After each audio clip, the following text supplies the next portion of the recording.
Assalamu alaikum wa rahmatullahi wa barakatuh. The topic I'm talking to you about today is how was the Quran and Hadith collected and preserved by Abdullah Azmy with the help of Nada Azmy. We will be starting with the topic of how was the Quran collected and preserved. Intro. Quran was not revealed all at once, but piece by piece due to the circumstances of the time. Preserved more through memory than pen, unlike the other holy scriptures, such as the Bible and Torah. Allah assures the Prophet that the Quran will not be forgotten in these following ayat.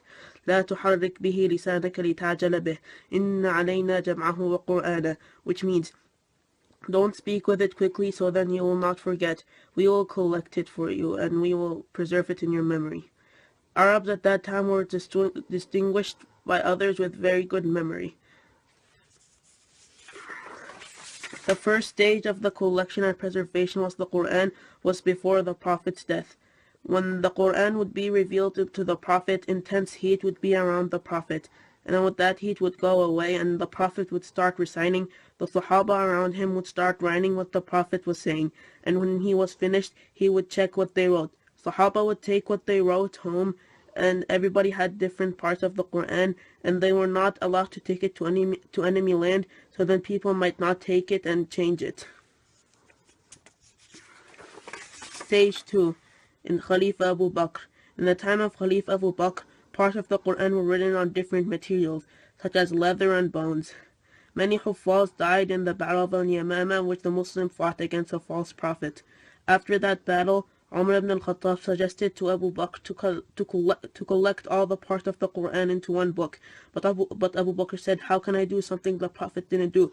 But Umar kept saying it is nothing but good, and eventually convinced Abu Bakr. Abu Bakr made Zayd ibn Thabit be in charge of the operation, since he was young and had good memory and was trustworthy. Continuation. The method Zayd used when someone brought him a written ayah was that, and he would only accept written ayahs, is that he would confirm it with his own memory first, then with Abu Bakr's memory, and then Abu Bakr would do the same and confirm it with his memory, and he would make sure there were two witnesses that were reliable and testified it was written in the presence of the Prophet, and then he would compare it to other collections that the Sahaba had. Zayd wrote all what he got on paper for the Quran, for the complete Quran. One exception was made for the witness rule, since there was only one witness for the ayah, but they let that go because the Prophet said about the person that he was like two witnesses. That Sahabi's name is Abu Khuzama. In this copy of the Quran, the ayahs were in order, but the surahs were not in order. All 7 readings were incorporated, and there were no dots or signs.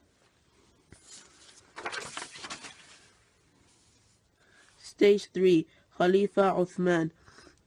In the time of Uthman, the Muslim empire expanded, and the Sahaba went everywhere teaching the people of the Quran the recitation that the Prophet taught them in, since the Prophet taught in 7 different readings or recitations. The problem with that is that the people didn't know the Quran was revealed in 7 recitations, and there were only one complete Quran with all the 7 recitals in Medina. A Sahabi came to Uthman saying that Iraqi and Syrian soldiers were calling each other kuffar because they were reading Quran in different recitals.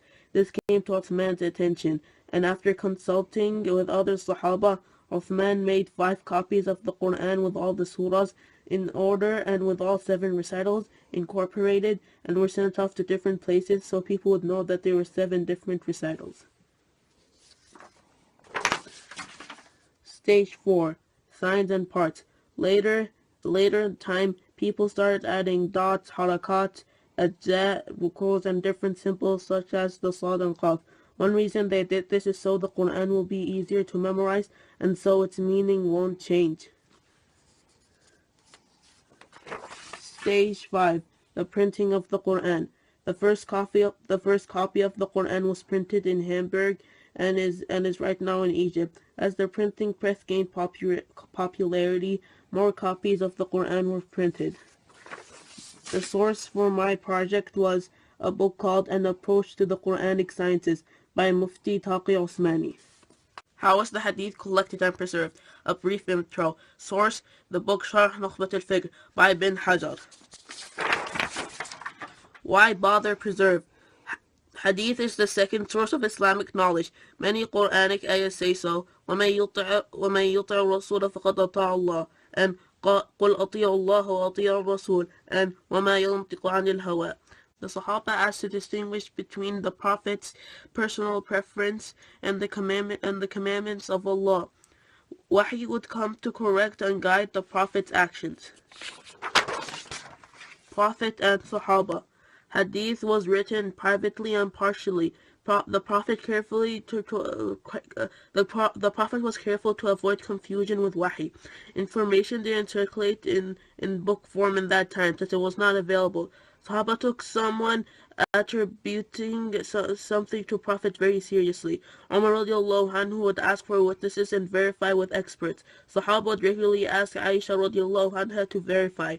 Abu Huraira would wait in doorsteps so then he would know the correct and authentic opinion. Sahaba would verify each other. Need to authenticate. Imam Malik and Ahmad had one of the first collections of written hadith, not considered hadith books because details on authentication not included. The Sahaba and Tabi'in were trustworthy, but as time passed and Islam spread and political agendas arose, need for formal details and rigorous authentication. There was need for detailed and rigorous authentication. Anatomy of Hadith.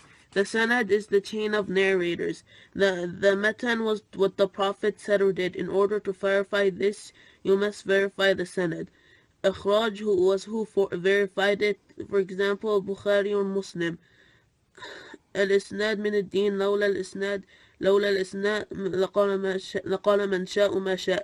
That means that without isnad, people would just be saying stuff and claim that the Prophet said that. Verifying isnad. The first thing you'd verify was the number of chains. How many people in each generation narrated. The classifications were levels of how strong. Mutawatir, Mashhur, Gharib, and Ahad. Mutawatir meant that more than 2 people narrated this hadith in one generation. Mashhur has a closely similar meaning. Gharib means that only one person narrated this in generation, and it has a very similar meaning with Ahad. And another thing you would need to verify was the individuals themselves, like their behavior and memory. Every single detail about them was examined, and these people who were examined, that would be called ulama al-jarh wa ta'dil, and this science would be called ilm asma al-rijal. Considerations. The classification the classification needed to have passed the conditions. For example, the hadith sahih needed to be adil or the person who said this had no major or persistent sins. Tam al-Dab, which means the person who narrated this had perfect memory. Muttasil al-Sanad means it has a complete chain. غير معلل means that there are no errors. غير شاذ means doesn't contradict and more authentic sources. Everything matters. If you had to look at your notes, you did not have perfect memory. What kind of food you ate in the market mattered. Because maybe you didn't care if the food was halal or haram, and that mattered.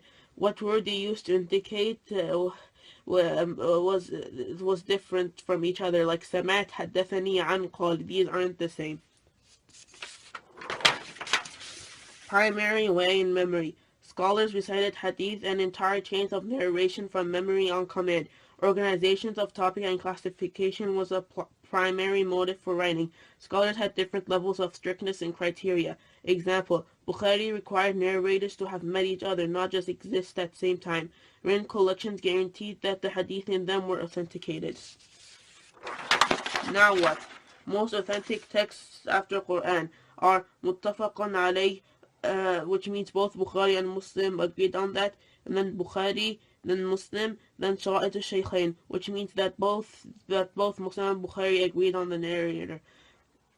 Usul al-Hadith is a detailed, complex, and comprehensive science that's truly amazing.